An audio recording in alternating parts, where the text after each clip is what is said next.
You are listening to the Norwegian podcast Portrettpodden, or The Portrait, as it is called in English.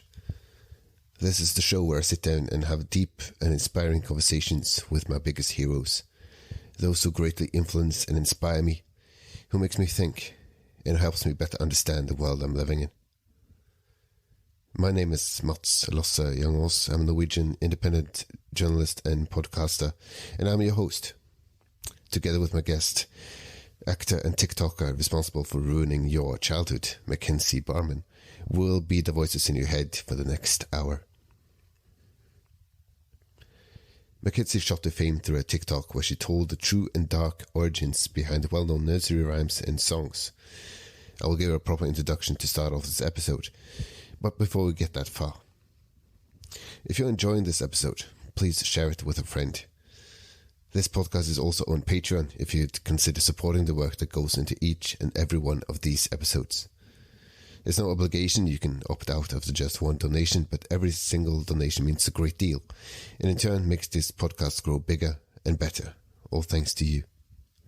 So please consider taking a look. The link will be in the show notes. With that out of the way, and with no further ado, here is the amazing Mackenzie Barmen. You are listening to The Portrait. I'm your host, Mats Losse-Jangås.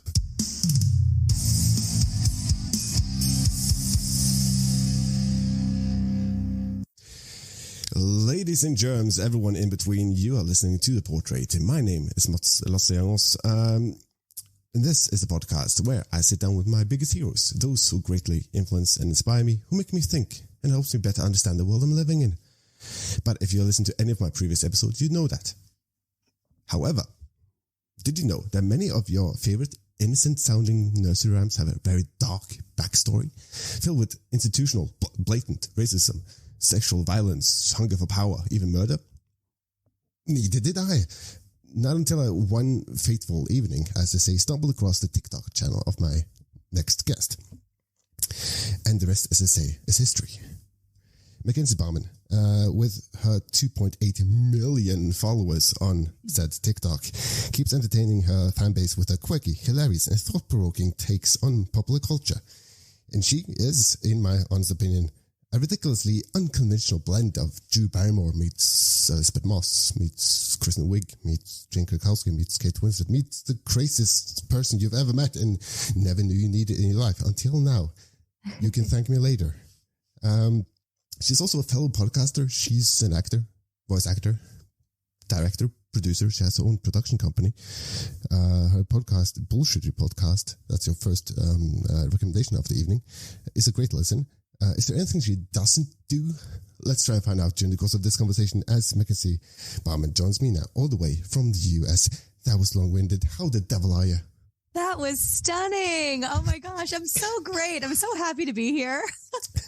Good. We're off to a good start at least.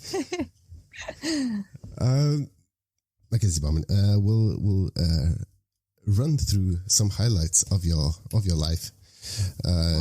Not to be mistaken with a certain American TV show, but this is your life presented in 50 minutes. Sweet. Sprinkled through the veil of my quirky research. So you never know what might pop up, but it will be fun. I promise you that. Oh yeah, love quirky research. It's my favorite kind of research. Good. My doctors call it autism. I call it just being myself. I love it. Yeah. So before we get into the nitty-gritty of the acting craft and your hilarious and like I said, thought-provoking takes on nursery rhymes and my favorite songs and everything that ruined our fellow childhoods, let's start on something a bit more light-hearted. Stereotypically, at least us Scandinavians, we like to think that most Americans hail from Scandinavia. That might not be completely true, but at least in your case, that actually is true. Yeah, I have. I think I'm like 35-40% Norwegian. And it's a culture that my grandpa is 100% Norwegian. So it was kind of really, that was just the one that we leaned into the most growing up. And I just feel a deep kinship with Norwegian people. I also have Irish in me and Dutch, German, English. I'm like everything white, which is just so fun. Yeah. How diverse of you. Yeah. I'm everything right now. I never thought I'd hear that, but yeah, good. I'll put that on my resume. Everything white. Yeah. I'm open to do anything white. Yeah. So your grandfather being Norwegian. How does Mackenzie end up in the US? Well, so my grandpa moved here. His parents immigrated in. So he was born in the United States and yeah. And so we've always been here, born here, raised here, dying to get over there though, to visit. I truly want to see where I come from. And, but yeah, it was really cool to have a grandparent who was 100% of something because then it just really connects you more so to, cause we're a pretty mixed bag over here. It's hard to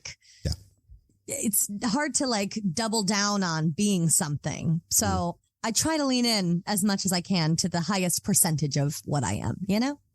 And, that just goes to show how amazing podcasts are. You can connect with people all around the world, and it turns out, given Norway, we might be related. Who knows? No, we probably are. We kind of look alike. Like we could.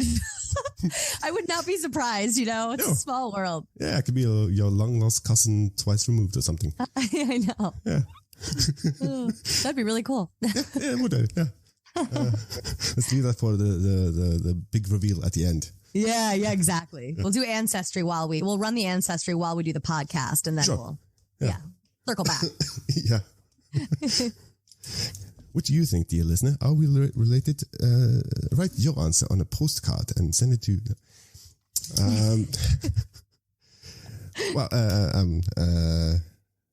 Already lose my track here, but yeah. Oh no! Please take your time. Take your time. Good. Given that I've never been outside of Europe, but longing to go to the US, we might be able to work out some kind of deal here where we do a live show on Barmen Island, where your name comes from, and I'll go to New York.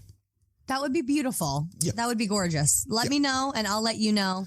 And we'll stay connected and we'll meet in person. It'll be great. That would be great. Mackenzie's Norwegian family hail from Sogn og Fjordane in the west of Norway. And it is from Barmen Island that her family name originates. The estimated terrain elevation above sea level is 340 meters or roughly 1,100 feet. A beautiful plot of land connected to the outside world by ferry. We'll have my people talk to your people, and yeah, perfect. Yeah, perfect. Good. This is off to a great start. I like to do quirky research, as I said, and I think we might as well just start with the fact that you're garnered this enormous following on social media with your very unique sense of entertainment and your take on popular culture, as I said. But you don't necessarily come from a family of performers. So if I mention the name Bill Ziskin, what does that mean to you? Oh, Bill Ziskin. Oh my God. Rest in peace. Bill was my high school theater teacher, and he was really the one who really kind of took me under his wing and saw my quote unquote talents from like an early age. I think I was a sophomore in high school when I auditioned for my first show, and he was directing it, and it was called Sweet Charity, and it was a musical, and it was just like immediately it clicked for me. And he was kind of this he was very quiet and very thoughtful and very serious, but if he liked you, he was very playful and very funny. And he was that way with me. And like, it felt like home, you know, he was like home to me growing up, and I started doing community theater, and he just always was he was awesome. He always pushed me. And then when I went away to college, I majored in theater and theater education. And I had to student teach, and I actually had the opportunity to go back to my high school and teach under him.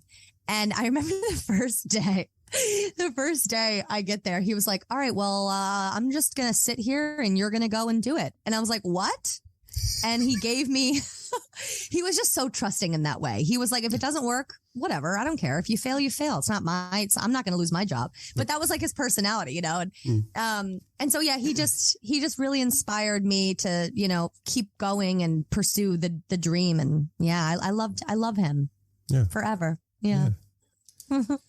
Being a musical fan, I also listened to the entire music of Sweet Charity before you came on. So oh, nice. Oh, I loved Sweet Charity. Oh yeah, it's gonna be stuck in my head for a week now, but could be worse.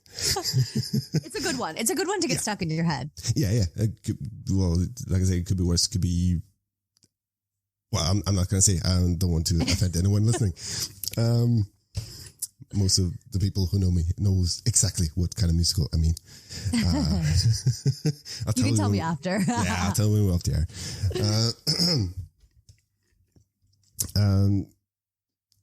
So you settle on becoming an actor and into the, well, I guess it's the most difficult town in the entire industry to get a foot inside the door. And also in an industry where you, if you don't know people, you're kind of stuck. It's so hard. Yeah. It's kind of near impossible. You really have to carve your own paths and roads and do your own thing to really make a real dent. You know, you have to kind of do your own thing. But they don't tell you that. You just have to learn it for yourself, you know? You're listening to The Portrait. I'm your host, Mats Lasseangos.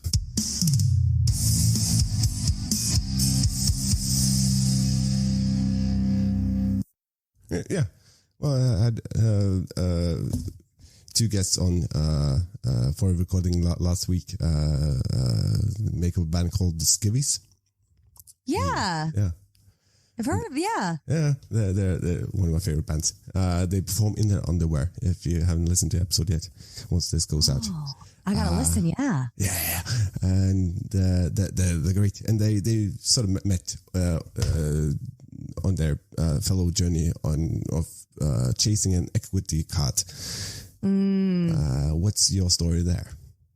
Oh, so yeah, so I got my equity card kind of going the back door route. So when I first got to New York, I was on Backstage immediately. I was, that was, the website you have to be on. And I was really, at that time, I was really trying to pursue musical theater. And, I had never really had, I didn't grow up doing musical theater. A lot of people that do musical theater have been doing it since they were like 5-6 years old. And like, they just kind of, it always felt different for me. I always felt a little out of touch, a little like my head's under the water. But I ended up booking a couple of showcases where, you go and you sing 2 songs in front of an audience. And that's kind of, a lot of people do that in the startup of, doing it. And, one of the showcases I did was at the Duplex Theater in New York, and the director, Lisa Moss, was like, you really need to have your own solo show. I want to produce it. We'll do it here. And at that time, I think I was like 21, 22. I was like, I don't have a story. Like, I don't have anything to like, who am I like to make a 1-woman show? Like, I don't, and I always had this kind of imposter syndrome and this kind of like, who am I to do this? And I was very bad about comparing myself to other people. And it was just, a lot of like self-doubt and all that stuff. But at the same time, I always had this like unwavering belief in myself. So it was kind of really this, I butt head with like myself, and then I ended up doing the singing competition at the Stonewall Inn downtown in New York, in the West Village. And one night there were a couple of producers there who are still my friends to this day. I love them, Tom and Michael Dangora. And they saw me perform, and they were off-Broadway producers. And they came up to me. Tom came up to me, and the first thing he said to me was, "I'm going to give you your equity card." And I was like, okay, cool. Sure, okay. And, I'm so like naive, and then he was in, I don't know, it was like a year. We had been friends for like a year. And then he invited me to this New Year's party that he was having. And he was like, "Come, I want to talk to you about this musical that I'm producing." And I went, and we were chatting that night, and it was this musical called The Marvelous Wonderettes. And it was a 4-woman musical in New York City off Broadway. He was in the infancy stages of producing it and putting a cast together and all that. And he wanted me to audition. And I remember I drank so much that night that I lost my voice. Good times. And the audition was on Wednesday, and this was like a Sunday. I think it was a Sunday. So the next day I wake up and I was like, oh my God, I have no voice. How am I going to do this audition? But I pulled it together, and I went in on that Wednesday, and I auditioned. And I ended up getting the swing role. Swing, for those uninitiated in theatre terms, describes someone who is responsible for learning a number of tracks, the way certain characters and actors move and behave on stage. This is so they're able to step in at a moment's notice in case someone in the main cast is unable to perform. In this case, in the story mentioned, Mackenzie covered 4 different actors' tracks. A big job, to say the least. And there were 2 swings at the time, me and Laura. I was like the second swing. So if she couldn't do it, then I would do it, which was actually perfect because it was a 4-woman musical. It was a lot. I had to learn all 4 parts. And it was a wide range. It was just a lot. And that got me my equity card. He gave me my equity card just like he promised, like a year and a half before. And I did that show for like 2 years. And it was during that show that I kind of really started pivoting more toward, more interest in film and TV. And I had done plays, either I did community theater in high school and like repertory theater in college. And so I had done a lot of plays, and I done a lot of drama really at that point. I really wasn't doing any comedy stuff, even though I was weird and funny and, but I was very intimidated by the New York comedy scene. Like, it was just very intimidating to me, and it felt very cliquey, and I was like, I don't belong, and I ended up studying for level 101 at UCB, and then the pandemic hit. And it was a very interesting journey to get my equity card. It was a lot of little workshops that led to somebody just seeing me and being like, no, you're somebody, and I'm gonna get you that card. So I got lucky. It was great. Yeah. And speaking of backdoors, you getting into voice acting also ironically led to more acting work, like traditional acting work? Yeah, kind of. So because so I had gone to this this like gala thing, and I met this girl, and we just really connected and clicked. And she was an agent at Buchwald. She was like in the voiceover department, and at that point, I had created my own commercial demo reel and animation demo reel and audiobook demo reel. And I think at that point, I had been kind of delving into audiobook work. I had done one, and everything has always been self-taught for me. I've always kind of figured it out on my own. And so I had demos, and I was like, oh, well, I should just like send you my demos or whatever. She's like, no, send them to me. Like, that'd be great. And Buchwald is a big agency. And I ended up sending my demos, somebody actually, her boyfriend at the time sent my demos to her. It was a weird kind of thing. But then I randomly got an email from an agent at Buchwald who wasn't Stephanie, who was this other woman, Courtney. Shout out Courtney. I love you. She's not there anymore, but I love her. And she was like, hey, I heard your demos. Can you come in and like read in the studio? And like, I might want to sign you. She was a new agent, and I was her first sign. And I went in, and I remember I read in the booth, and the sound op at the time, Hugh, he gave me, a bunch of copy, and he was like, okay, go in there and read that. And I came out, and he was like, he looked at me, and he was like, where did you come from? And I was like, I've been here.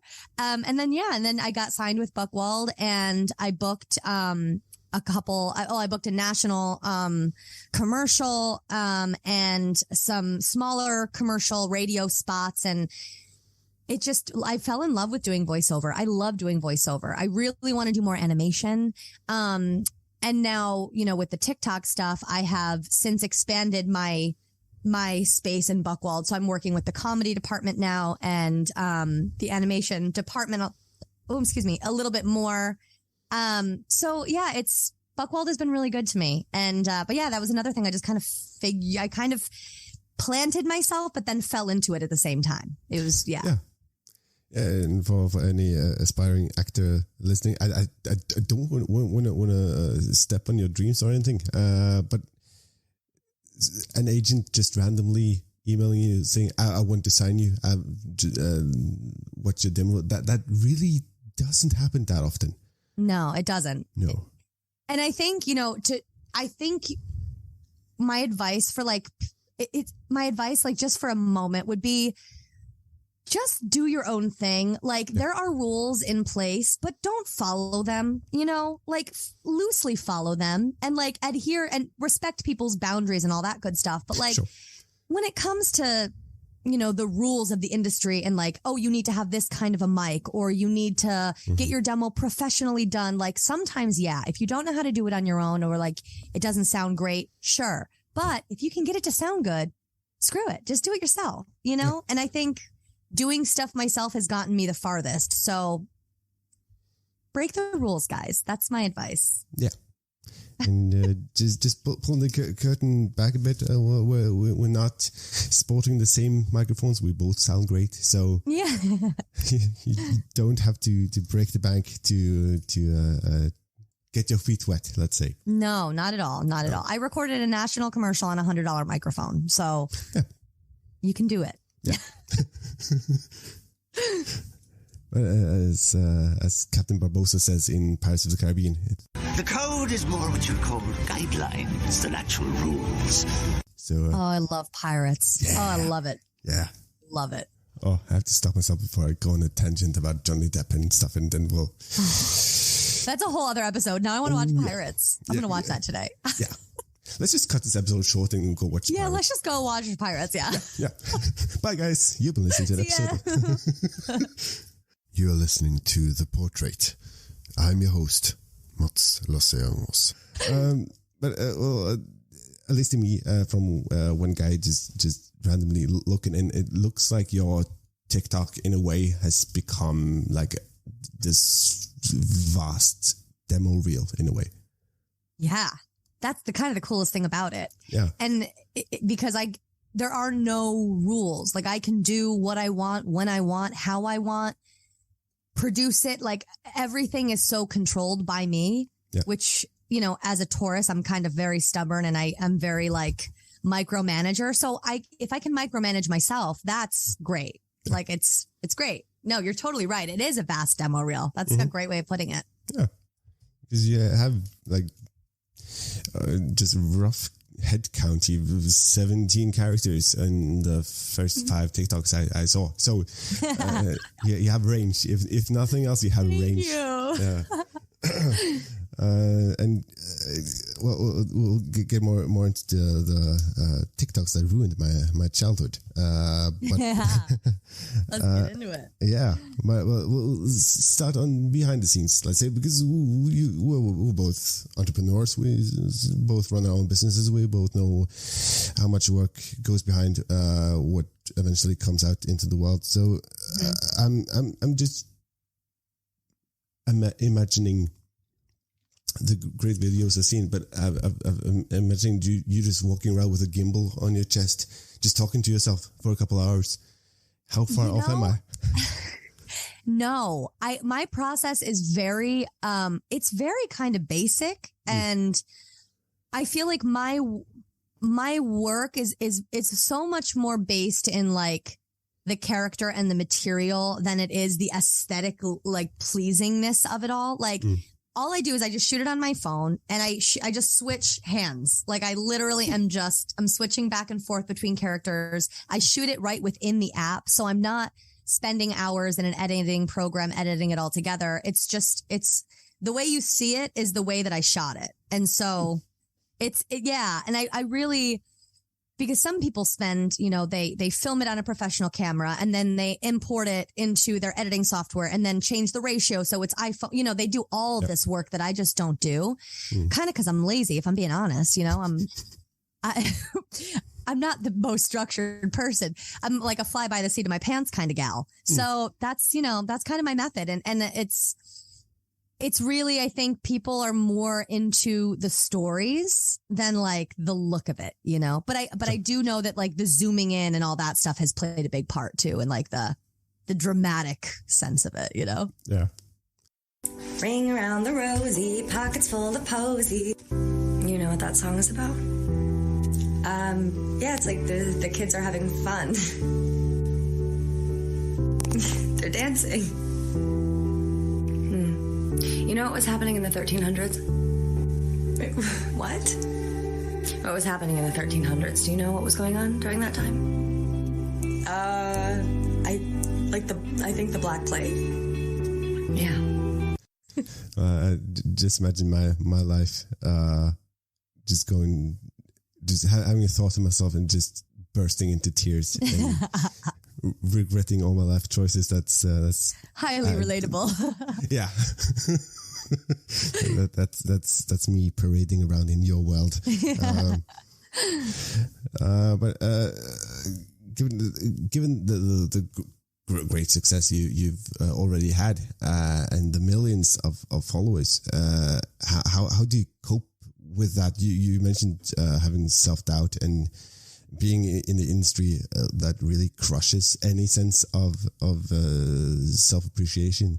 How do you deal with just this unimaginable amount of people watching your content?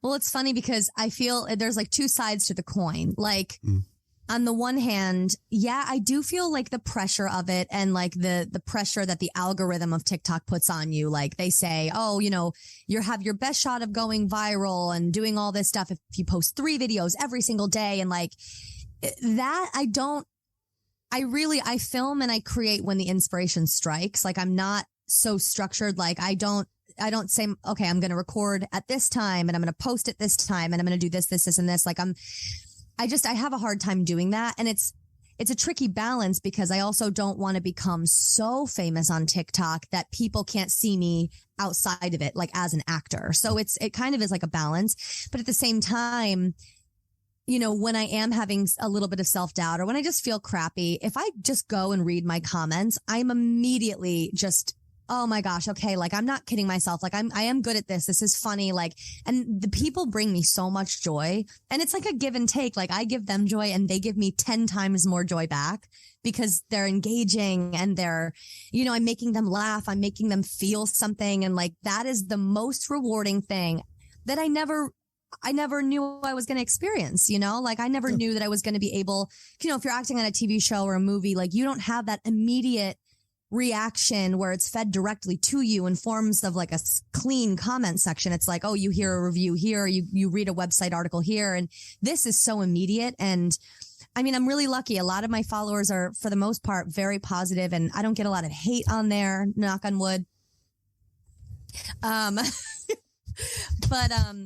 But yeah, it's yeah. But then there are days, where I do feel like kind of like crap about myself. And then I'm like, oh, I don't have the motivation to post that day or whatever. But then I have other days where I'm like, oh, I'm on fire. Like so it's, but I feel like we're all kind of like that, and yeah. But yeah, I get the thing that brings me the most joy is making other people feel joy. Like truly, that's just, I love it. I love it so much. If nothing else, you made me feel joy. Good. And a little terror. A little terror never hurts nobody. A little terror, a little heartbreak. All just love it. Mashed up into a nice little ball. Coming from one whose knowledge of TikTok stretches 2 weeks back, and had to learn everything from my little sister. So if you're listening, thank you. Thanks, all sis. Yeah. How do you? I've been thinking and mulling around in my head of perhaps going into the crazy world of TikTok, and looking at your comment section being one of the nicest comment sections I've seen on all social media. How do you get started in that circus? So I started kind of during the pandemic, which is when I think a lot of other people kind of hopped on the TikTok bandwagon. And when I got on there at first, it was pretty different than it is now. It was very dance heavy. It was very trend heavy, where it still is trend heavy, but like, I'm not a dancer. So like, I didn't want to get on there, and the people that were doing the dance trends were like really good, and I'm like a goof. So I'm like, this is not my app. It's not my place. It's just not. But I made some videos during the pandemic that didn't go viral. They were just me messing around and kind of learning the app and navigating it and seeing what the effects are, what the sounds, how you do a sound, and all that stuff. And then it wasn't really until a year after I started TikTok when I started the nursery rhyme stuff, and which was a total kind of fluke. Like, I'm not a historian. I've always been interested in history, and I've always been interested in dark history, especially. I just love anything morbid. And so that, I don't know. Should I segue into how I got started on the nursery rhyme stuff? Let's go. So I was doing some random stuff on TikTok, and then one day I was reading my friend's Facebook status, and it was something like, I was today years old when I realized what that song means with the little piggies went to the market, and I was sitting there like, and then I was like, oh my God, why do piggies go to the market? The little piggy. He went to the market to go shopping. The little piggy went to...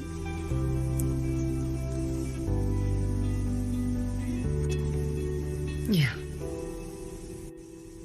Oh my God.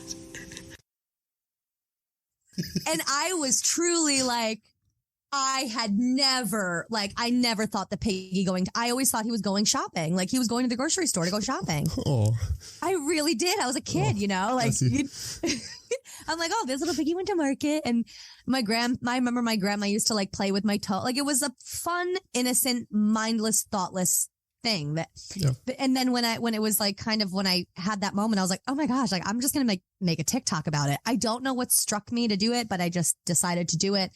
And the formula, it kind of organically came out, the switching back and forth between characters, the dark me and the innocent me, who I think truly make up me as a whole. Like, I think both of those people are just me combined, which is kind of fun.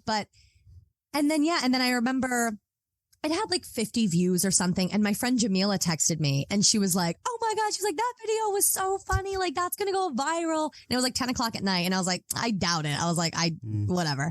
So I woke up the next day and it had like 500,000 views or 600. And I was like, wait a minute. I was like, what? What did I miss? I was like, okay, well, this is something. This is the niche. This is what this was. Because at the time it was like you had to kind of figure out your niche on TikTok. Like, what's your thing? And I never wanted to go viral for something that wasn't authentic. I didn't want to go viral for something that I would have to maintain and upkeep that wasn't like good or felt fun for me to do. So I was really happy that this was it, because it was very fun. Like, I was having fun doing it. And then I started looking up, well, if that has a dark history, I wonder if this has a dark history. And I wonder if this has a dark history. And turns out they literally all do. And wow. So I literally, as it was unfolding for all of you guys, it was unfolding for me, because I didn't know any of this stuff before making the TikToks, but every TikTok I would make, I would sit there for an hour, 2 hours, just going through articles, doing research. And then I'd kind of pick my favorite. So some of it is factual. Some of it's loosely based on stories or but it's all just fun. It's fun because it's dark and weird and twisted, and I loved it. Yeah. Speaking of loving it, I think it's apparent by now. I love your videos. And, thank you. But it's like, it's this strange mix of you know you're going to get your heart broken, but you still want to go through it. you just you walk into the kitchen and Baba Black Sheep, I'm so happy. Have you heard of the Salem witch trials? Mackenzie, please. Yeah. Not again. When will she learn? Yeah. Please, just let me have one. I know. So just today, decompressing from another recording I did earlier, listening to Hotel California. Yeah. It's my favorite song. Welcome to Hotel California. Oh, such a lovely place. Do you know what you're singing about? Oh, just the greatest place on earth. The Hotel California. Sign me up. Greed. Excess in America. Yeah, those are words that exist. What's the correlation, though? Sometimes when you have nothing and then you get everything, you drown in it. In their master chambers, gathered for the feast. They stab it with their stealing knives, but they just can't kill the beast. Imagine you're just a band. You don't really have much, and then suddenly you are one of the biggest names in American music. But the pink champagne, sounds nice. No, yeah, pink champagne sounds really nice until you're drowning in it. Consumed by ego, power, self-righteousness. Yeah, I don't want to drown in it. I just want a sip, maybe a glass, maybe one bottle. Yeah, that's how it starts. We are all just prisoners here of our own device. But he's looking for the exit, and where'd it go? Can't find it. But the person watching the hotel tells him not to worry, that he can check out, but She can never leave.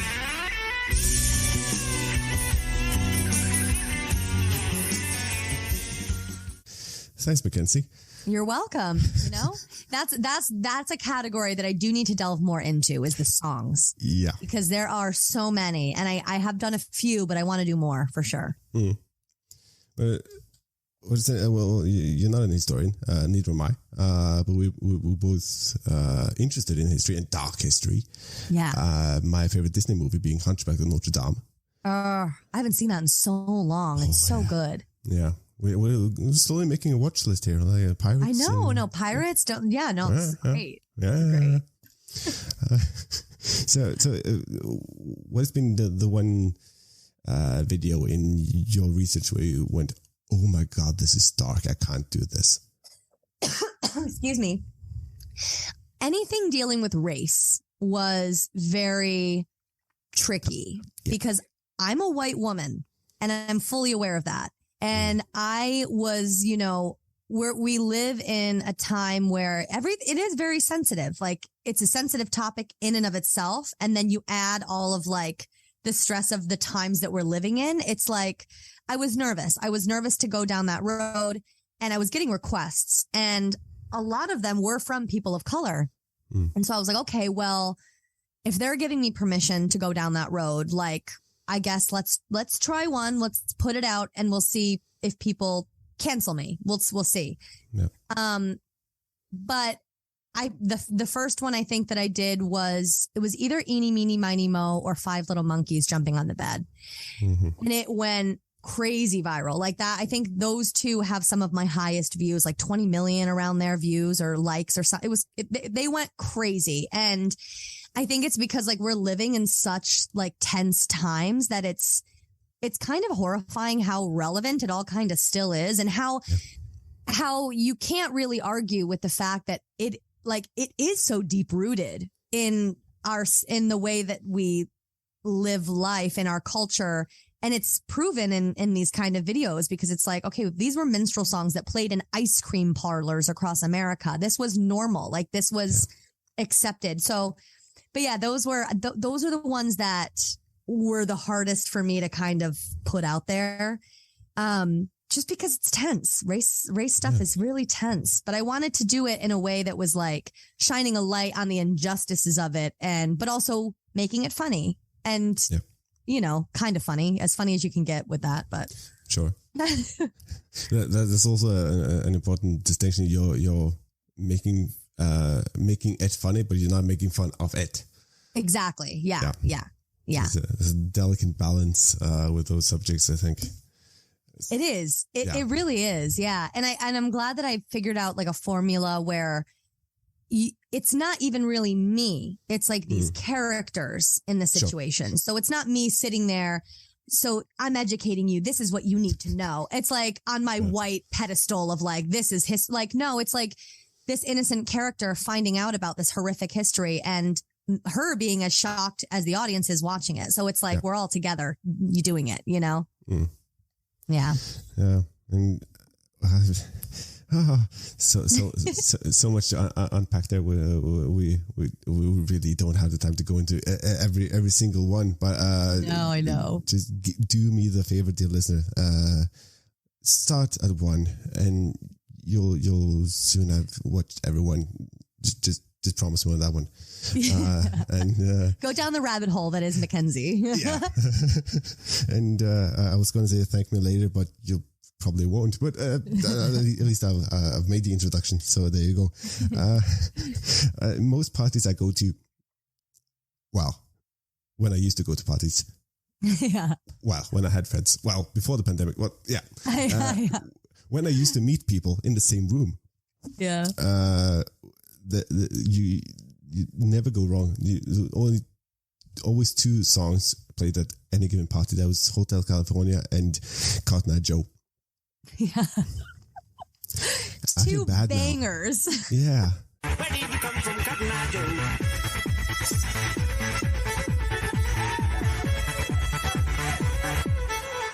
Do you know what you're singing about? Where did you come from? Where did you go? Of course. It's a Cotton Eye Joe. Classic bop. Yeah, another classic bop. Soaked in racism and STDs. Excuse me? A Q-tip. They use a cotton swab to check. Cotton Eye Joe's. It's an STD. In this interpretation, yes. I feel really bad now. I know. And I will say the Cotton Eye Joe one, that was one that was very like, there were many kind of interpretations, and I just picked the one that I felt was the most fun and the most consistent across the board. Like there was a lot of info on that one. So I was like, let's just run with it. Let's just go with it. It's gross. Let's have fun. Yeah. It makes your stomach churn, but we're sitting here in Norway going, yeah, it's a Swedish band. Yeah. Yeah. Well, to be fair, us Scandinavians, we've done a lot that we shouldn't be proud of, let's say. Yeah, we've all, history is dark across the board, you know? Yeah. Onto more pleasant things. Yeah. If those sort of nursery rhymes were written today, given our current climate and our attentiveness, our awareness of social injustices and struggles, would I be way off if we had a nursery rhyme just going, this little Karen went to Walmart? That is so good. That is the next niche. You're welcome. Oh, I love it. That's stunning. That's gorgeous. Yep. I'd rather have that than some minstrel song or sexual violence or anything. Yeah, I think there's enough of that. We can pivot onto the Karens of the world. They, it's okay. They can take it. We can take it. No. They want the attention anyway. So yeah. Yeah, we do have a lot of our own Karens here, so I'm not just making fun of the US. Calm down. Oh no, they're everywhere. They're everywhere. Yeah, we all have our own. There's enough to go around. Yeah, and if you're listening to this thinking, no, we don't, then you're probably the one I'm talking about. But no, literally, I'm sorry. Yup. That was almost sincere. I do apologize, dear listener. Come back. Don't leave. We're joking, guys. It's all a joke. Yeah, so it's all a joke. Well, we can't change history anyway. So let's just make fun of ourselves being white and oppressive and stupid. Exactly. And embrace it. Embrace the darkness. Like it's kind of fascinating that everything is so deeply rooted in such awful stuff. Like, How did that happen? Why was that? And why was everything turned into a jolly tune for kids? It's fascinating. Yeah. I don't really think about the one guy who thought, well, I'm going to buy myself another human pet, and I see no problem with that. Yeah. And then the ball just started rolling, and here we are. Isn't it wild? It's wild to think about, really. Yeah. We have a lot to atone for, but I'd rather do it through funny TikToks than, I don't know, essays and Well, and it's serious stuff. There was this director that I've worked with a couple times. Her name is Kim Bouchard, and she has this amazing quote that sticks with me always. And the quote is, if you open up your mouth to laugh, you open up your mind to think. And I think a lot of times if we're watching heavy dramatic content, it's easier. I think our brain goes into like defense mode and we'll kind of check out because it's too much and we don't want to really think like that. But if it's presented in a humorous way, if it's presented and you're laughing, it's like you're going to stick around. And then by the end of it, you're like, oh shit, that was dark. Yeah. You know, but they watch the whole thing because they're laughing and they're having fun. And I just love that quote. You know, I think it's so true. Yeah. Yeah. That's a perfect quote for anyone having a Netflix watch party of the Vikings, for example. Yeah, I need to watch that. My dad's obsessed. I have to. Well, I'd really recommend it. But I'm just saying there going, oh, those are my ancestors. I'm really sorry, guys. I know. I'm not like that. I know. I'm really nice. They would be so disappointed in us now. They'd be like, "You're so soft." Yeah. What are you doing, mate? You're just sitting there talking to people. Go to battle. Yeah, pillage something. Come on. Yeah, anything. Oh. I always try to ask my guests how the global pandemic, that's redundant, how the pandemic affected them and their work. And I imagine being locked in a room either sparks your creativity and results in a hugely popular TikTok channel, or you decompress and grow into a wall ornament. Yeah. How was it for luckily, it's really weird because I don't want to say that the pandemic was good for me because it was so horrible for so many people. Yeah. But it did like provide me with a lot of space and time that I otherwise never would have had. No. And, you know, before the pandemic, I was working in New York. I had started this video production company. I didn't really have much saved up. For the first time now, I'm in a financially secure place, like in my entire life. Like I didn't grow up with money. I always was working 2 to 3 jobs in the city, just trying to like be an actor. And it is like, it's such a struggle. It really is such a struggle. But the pandemic, you know, there was monetary relief from the government. So we were still getting paid to be home. And for me, in my position, I was lucky where that really just, it gave me so much opportunity. And I was at home living with my grandparents for about a year during the pandemic. So I was out of the city. I felt safe. I felt like at peace. I was very privileged and lucky to have a place to go. But the pandemic really, like, on a personal level, I'm really grateful for it. I got COVID. I was sick with COVID. Luckily, I wasn't super, super sick, but and it feels so weird to say all of that because like I said, I know that it was really bad for most people, but like, I'm also like, I am a half glass full person. I'm an optimistic person. So I always try to find the good in everything. And it really gave me a lot of time to really build my voice and like figure out who I was as an actor in the comedy space. And I feel now like I know myself so much more in terms of like my artistic brain. Like I know what I like. I know how I'm funny. I just know so much more about myself. And I feel like I've had so much more practice through TikTok and now I have a great manager, and it's just, I received a lot of gifts during the pandemic. So yeah. It was weird. It was very isolating. And I think that there are things that are negative. Like I have definitely developed more social anxiety, and it's like, I have to like convince myself to go out. Like if somebody asks me to go somewhere, I'm like, oh my God, people, like a crowd. Oh my God. Like, how do I do like how do I talk to people? Like, it's funny, really quick little sidebar story. My friend Emma, she had this guy over who she had gone on a date with, and I hadn't like been around a new person who I didn't know for like a year and a half. No.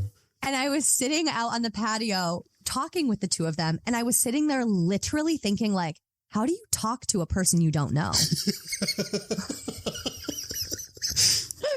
Good question. It was a very startling. So yeah, there are some weird brains things that happened. And I will say too, my attention span is much worse because of TikTok. TikTok is destroying my brain cells also. But I'm trying to read more to balance that out because truly it's actually a real problem. Like I think globally, but that's a whole other story. But yeah, no, that's kind of my wrap up of the pandemic. It was great and weird and, yeah. Yeah. I hope that answered your question. It answered my question in so many different ways. Good. Well, to be fair, I answered most of my questions in one answer. So good, gorgeous. But feel free to ask them. Like, continue on. well, I was gonna say, how do you talk to a person you don't know? Well, I thought it was might be a stupid question. It's my job, so I should know by now. Before we wrap things up, we only have 5 minutes left. I know, it's crazy. I could sit and talk to you for hours. So could I, but you have work. I don't. With all the let's call it fame, the weird, yeah, the platform, internet fame, I guess, fleeting, harsh internet fame. How do you use that knowledge you've gained from that drive, that entrepreneurial skill, that sense of can-do attitude? How do you transpose that to starting your own production company? Well, so I started my production company before the pandemic started, and it came from a place of, I was doing it with my then partner at the time, and we were both actors, and we both were trying to transition into film and TV, and we really just wanted to know, because at that time it was very much like you need to know everything to be an actor. Like it's not enough just to be an actor anymore. You need to know how to edit. You need to know how to direct yourself and shoot and do all this stuff. And so I was like, well, I want to know how to do all of that. And so we just kind of did it. And we bought a camera. We watched a lot of YouTube videos and we self-taught. And now I'm really happy to say I've directed and shot and edited, over 200 scenes. And, from having all of that experience, and I also did host a podcast with my then partner back in the day. I just wanted to do everything. I still want to do everything. And so, the video production company, now I have such a better handle on, I just know how to do anything that's thrown at me. So like, for instance, like with Bullshittery, the podcast that I now host, like I know how to reach out to people. I figured out how to create my own art and like do all of my own editing for like sound and all that kind of stuff. So it really just all fed everything. I think that everything that you do feeds everything else that you do as an artist. I don't know if that answered the question. Sure. Yeah. The sense of I need this skill set and I'm willing to learn. Let's just throw ourselves both feet deep and see what happens. Yeah. Yeah. Doesn't that, in a way, in a positive way, just sum up your experience as an actor? Just going, here's what I gotta do. Here's my 5 seconds to impress someone. Let's just do it. Yeah. Well, and it's funny, like with being an actor, I feel like there's so much that you can't control. Like, and so for me, again, I love to be in control. I love to have some kind of a handle on what I'm doing. Yeah. And I think that's part of why I branched out and did so many other things, like create my own voiceover demos, create my own, video production company. I wanted to put myself in a position to receive luck and opportunity when it would come, and just to be as prepared as possible.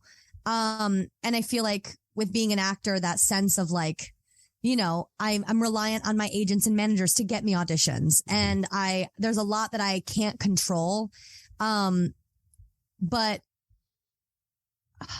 I lost track of what was the question again? I want to make sure I answer the question of it. Well, I lost track too. I got so focused on what you were saying. No, the general gist was my experience as an actor. Here's my 5 seconds. I need to I have this one chance to impress someone, so I need to accumulate all my skill sets into this one experience. One given notice. Well, and in auditioning is something that I've gotten a lot more relaxed about. Like, and I think TikTok has actually helped me a lot with that confidence. And like, you know, if they like me, amazing. If I'm not the one, cool. It's for somebody else. And like, that's their blessing to have. Like, that's for them, like, great. And, cause like I said beforehand, I was so self-conscious, and I still do deal with like imposter syndrome and stuff. But when I have that 5 minutes to like, I have my audition memorized and I'm standing in front of my camera. Now I just have fun with it. I truly just have fun, and I read the role as if I already have it. And, it's just, I've let go of, you know, I used to do it so many times, and I would do so many takes, and I would, you know, be so judgmental about it. And the less I care, the better I do. You know, but I do think all of the other things, all of the elements that I'm studying outside of just being an actor, they all feed being an actor, you know, because if I'm directing another actor on camera, I now have more insight onto like what not to do on camera, what makes it hard for the editor, or what, you know, and it all feeds being an actor. And ultimately, I just want to be an actor. Like, I want everything I'm doing on the internet to, you know, bring that to the forefront. So yeah, I love it. I love being an actor. Yeah. The best. Yeah. In another life, I used to be an actor, just to expose myself as a gamer. I used to be an actor. Then I took an arrow to the knee. So, oh my gosh. Yeah, 10-year-old Skyrim joke. I'm sorry, guys. I really have my finger on the pulse.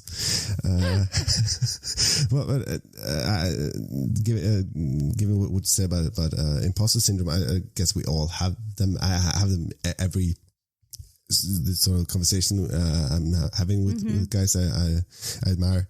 But then very alcohol-laced conversation with one of my best mates one evening. It always helps. Yeah, and he's just, matter of fact, just Matt, you're just a big nerd. You could talk for hours about musicals or nursery rhymes or history or horrible histories, or just do that. Yeah, just nerd with people. Try to have them on. Exactly. And that's another quick thing. TikTok has introduced me to so many other people that I'm like, oh my God, like you're like me. Like you're weird like me. Yeah. And it's hard sometimes for me because I'm one of those people where I get along with everybody. And so the friends that I've developed over the years, like, are very vast and different. And a lot of people I hang out with aren't necessarily in comedy or actors. So it's so refreshing and I love them. I love them, but it is really refreshing to be connected with people that do think like you think and can banter and be witty, and I can be my full weird self with. Like, that's the best. Like, that's the coolest thing TikTok has done. Yeah. So I'm imagining, in closing, I'm just imagining this final scene, let's say, of, top of my head, the Nederlander Theatre in New York. Yeah. To be fair, the only theatre I know of in Broadway, but the Nederlander Theatre packed with anxious and excited audience members. The curtain goes up on the Mackenzie Barmen musical. Ooh. And the 11 o'clock number, of course, being "We Can Be Weird Together," a quartet. Oh, I love that. This is how my brain works. So. Final question, a strange one. Yeah. If you can't play yourself in that musical, who should play you? Oh my gosh. Oh man. There is an actress, I can't remember her name right now. Somebody like my age, I guess. It's tricky. I really don't know many people like me my age. I'm very unique. No. There is this actress, though, who I love. She's on a show called Search Party. Gosh, I'm forgetting her name. I could look it up really quick. Hang on. Let me look it up really quick. She's just so funny. I don't even know if she sings, but she probably does. And she just kind of reminds me of me a little bit. Her name is Meredith Hagner. Yeah. Do you know her? Yeah. Have you seen her?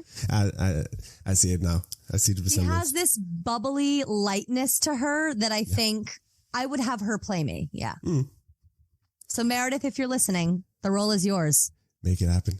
I love this sort of weird, quirky questions because, as you just admitted to, it's a great way to get people to talk about themselves without talking about themselves, if that makes sense. Totally. Yeah. So, just updating our watch list. We have Pirates of the Caribbean. We have Hunchback, not sponsored by Disney in any way. But you could be a sponsor, Disney. Yeah. If you want to be. No. Call me. All Mats. Yeah. And in the not so distant future, we'll have the Mackenzie Barmen musical, maybe even with a world premiere at Barmen Island in Norway.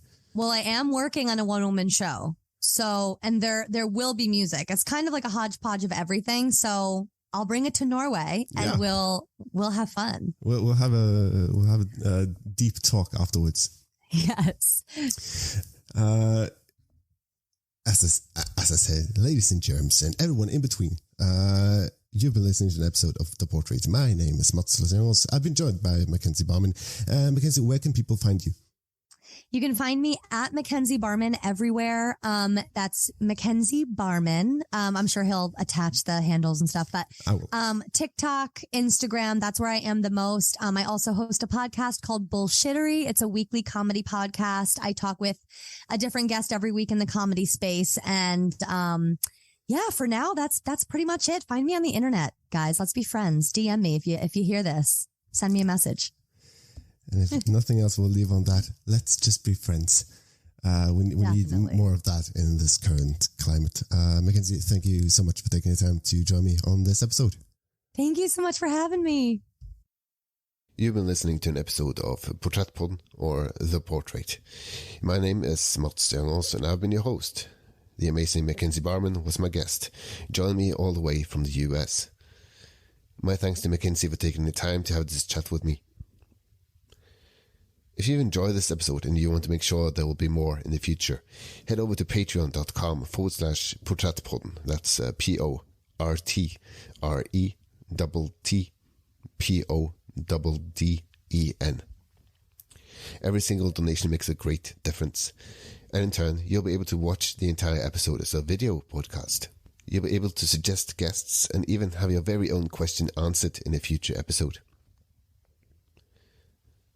If you've had any thoughts or suggestions, ways that can improve your listening experience, or perhaps you'd like to give me some feedback, you can find this podcast on Facebook, Instagram, and now, thanks Mackenzie, even on TikTok. All sound clips used in this episode are used in an editorial context and falls under fair use. All rights belong to Mackenzie Barmen. You've also heard excerpts from Cotton Eye Joe, performed by Rednecks, and Hotel California by the Eagles. The Portrait works in accordance with the ethical code of practice of the Norwegian press.